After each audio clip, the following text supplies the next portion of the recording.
E aí, pessoal, tudo bem? Vamos dar sequência aqui à nossa disciplina, Logística Reversa. Nós vamos falar da sequência, na verdade, a nossa fala sobre Logística Reversa nos canais de pós-venda, tá? Então, nós já fizemos 2 vídeos sobre o pós-venda e nós agora estamos no nosso terceiro vídeo, que é esse, falando sobre objetivos estratégicos, tá? Na última aula, nós falamos sobre a questão da disposição final, que é o último caminho, digamos assim, né? Que o produto de pós-venda chega, né? Quando ele não tem mais, não havendo mais solução dentro da logística reversa para agregar valor a esse produto, aí ele se torna completamente obsoleto, né? Então ele vai para a disposição final, ele vai aí para os lixões, certo?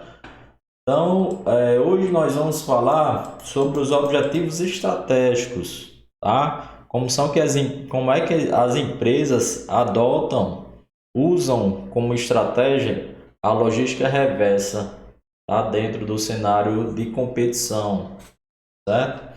Então, o que nós vamos ver aqui, nós vamos ver alguns detalhes de que algumas empresas utilizam como um diferencial competitivo, consegue agregar serviço ao produto, tá?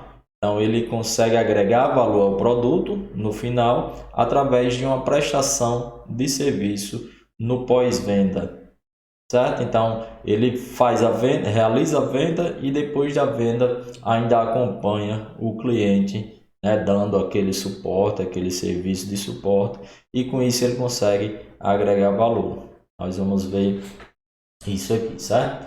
Então, vou contextualizar aqui para vocês de acordo com o que nós temos aqui, né? Sob a ótica das diferentes possibilidades dos fluxos reversos de pós-venda, a logística reversa, ela fará o quê? Ela vai planejar, certo?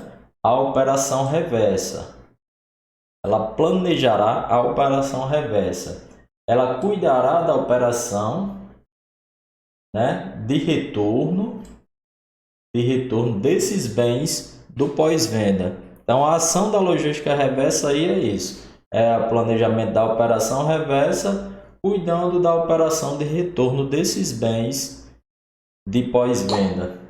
E também fará o controle dos respectivos fluxos nesses canais reversos, visando o quê?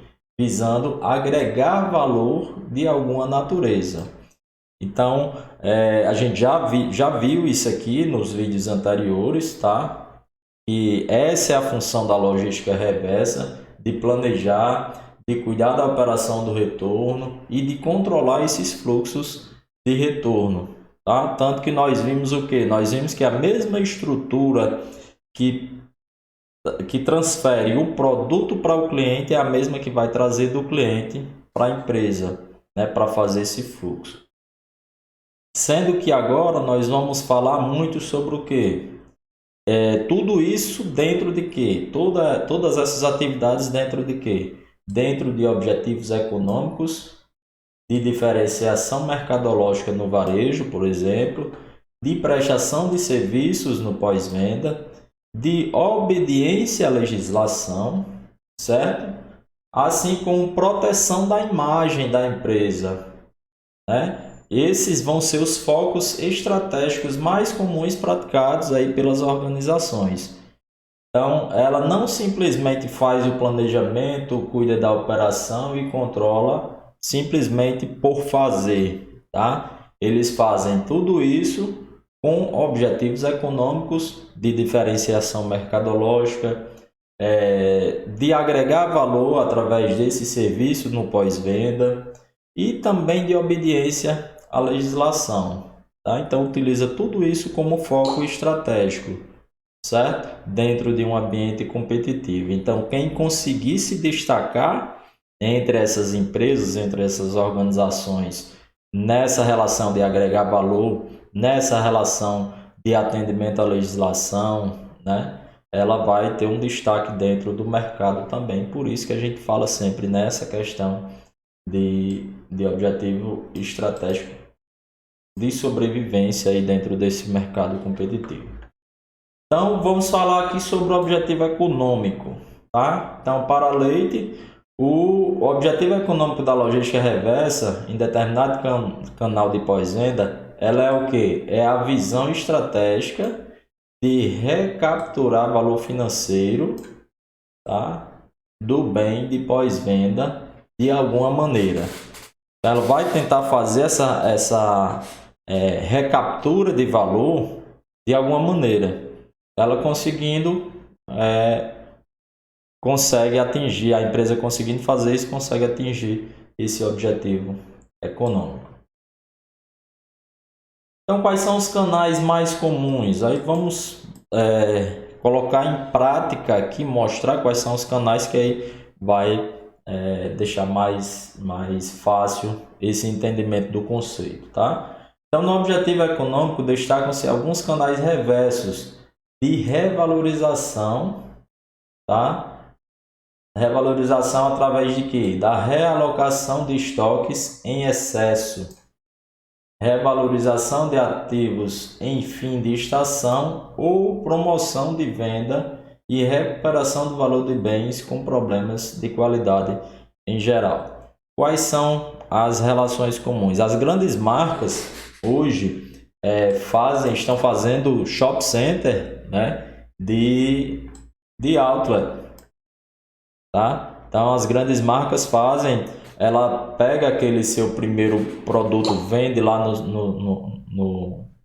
no shop center mais tradicional, né?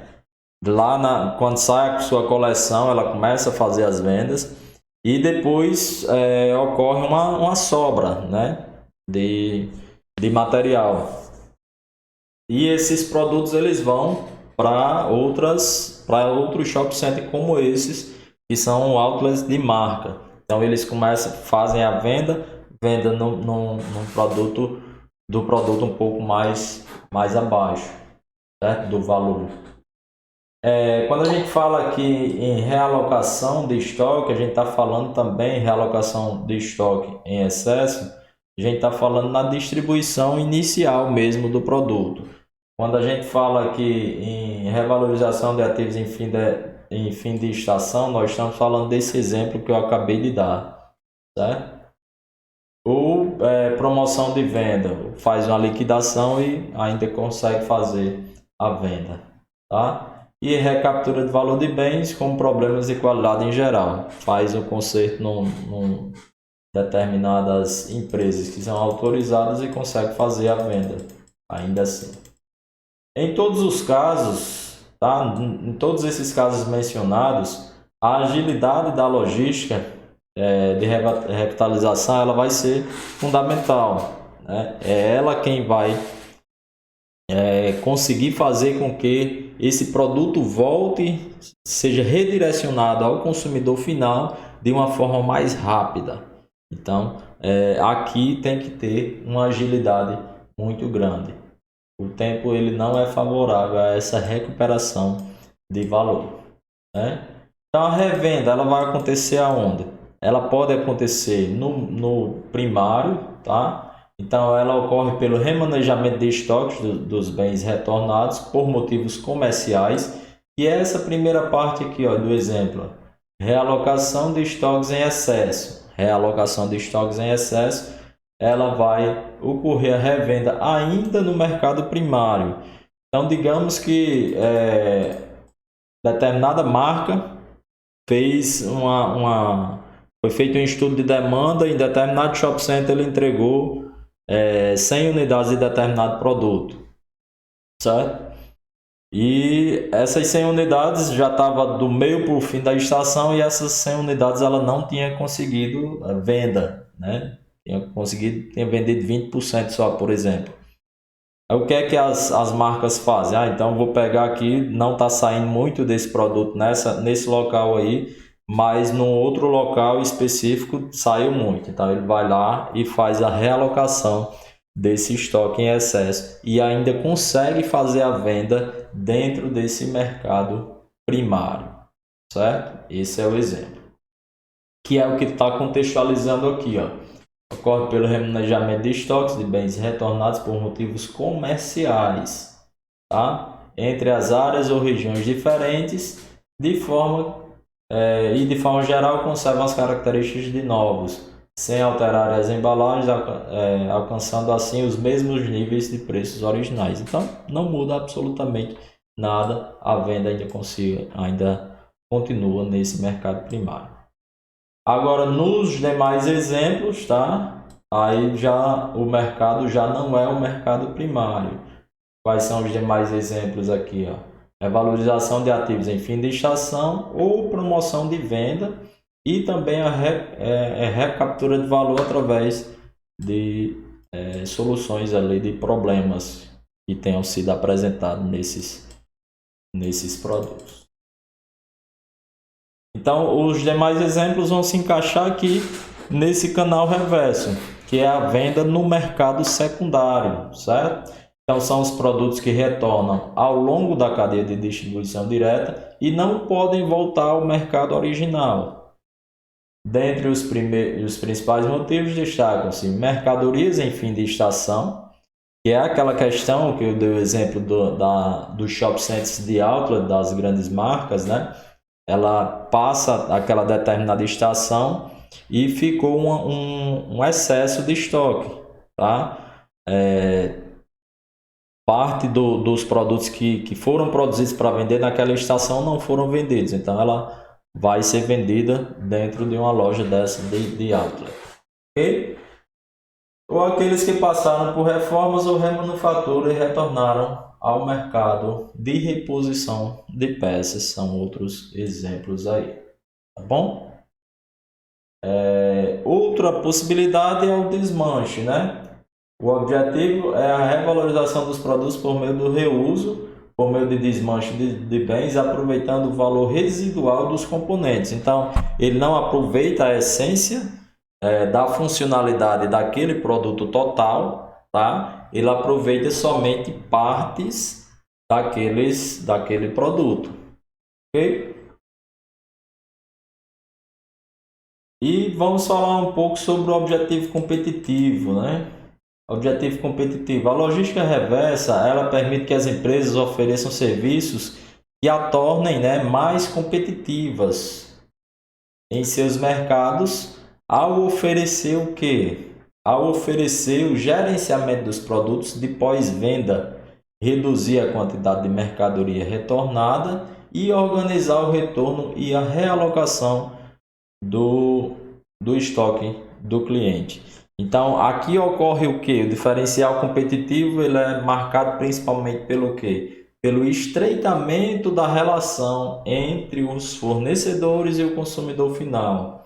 Os fornecedores eles começam a entender, a compreender mais os clientes e começam a ter essa relação mais estreita.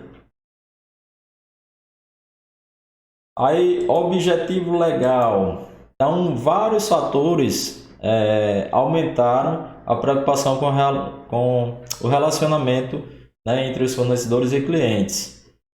E volta para aquela mesma relação, né? Dentre elas, a quantidade de produtos, a diversidade, a complexidade de modelos e redução do ciclo de vida. Eles intensificaram as relações entre os fabricantes e os consumidores finais. Essa relação aqui do ciclo de vida, principalmente, pessoal. Nós estamos em uma era que os produtos eles são cada vez mais reciclados e as vontades, os desejos dos clientes eles mudam a cada período, né? Então, com essa mudança a cada período, as empresas também estão se adequando a isso, também estão produzindo produtos ali e tem um uso num determinado num tempo, num ciclo de vida bem menor, né? Então, neste mesmo avanço, a conscientização trazida pelos novos sistemas de comunicação, a questão da cidadania, toma forma em diversas sociedades, instituindo-se legislações com o objetivo de proteger o consumidor final. Então, por isso que a gente está falando aqui dessa relação do objetivo legal. E nós sabemos que essa relação de sistema de comunicação, ele trouxe cada vez mais o conhecimento mais fácil, mais rápido, a informação mais fácil, mais rápida para os consumidores. Então, com essa informação mais rápida também, os consumidores começaram a compreender e a reivindicar direitos de consumidor nessa relação com o seu fornecedor, né? Então, várias regras, várias leis foram criadas com esse objetivo de legalizar essa relação. Tanto que em março de 91, né, entrou em vigor a Lei 8078, que é o Código de Defesa do Consumidor, né? E esse Código de Defesa ele tem como objetivo ele fazer a regulação, né, regular as relações entre os fornecedores e clientes finais de produtos e serviços. Então vão ter para cada tipo de produto, né, vão ter lá descritas quais são para cada grupo, né, de produtos, de bens e serviços, vão ter as informações, tá? Pós-venda de produtos. Pós-venda de produtos e pós-venda de serviços. Aí nós temos uma pequena diferença que eu vou contextualizar para vocês aqui. Pós-venda de produtos, ela compreende a garantia de informações antes, durante e após a compra do bem, tá? Então, essas informações têm que ser constantemente, até pelo Código de Defesa, né? Tem essa relação de que essas garantias antes, durante e após a compra do produto devem ser transmitidas do fornecedor para o cliente. Sobre consertos e reparos de produtos e componentes, tá? Aí fala-se também da questão do recall de produtos em casos de problemas que foram descobertos ali pelo fabricante, sobre os prazos de validade também e sobre trocas. Então, de maneira geral, a gente vai encontrar isso aqui, tá certo? Pós-venda de serviços. Pós-vendas de serviço compreende a regulamentação sobre as informações desses serviços, dos serviços que são prestados, sobre prazos de reparos e consertos e sobre o conteúdo dessa assistência técnica, tá? Desse apoio, desse serviço. Então, de maneira geral, são diretrizes, né, que são colocadas, né, dentro do código, dentro da lei, né? E a gente vai finalizando aqui, tá, pessoal? Essa relação do pós-venda, tá? Então, nesse e-book nós conseguimos trazer aí essas informações para vocês. E no próximo e-book nós vamos tratar aí sobre a Política Nacional de Resíduos Sólidos. Tá bom, pessoal? Então, valeu, pessoal. Um abraço aí para vocês e até mais.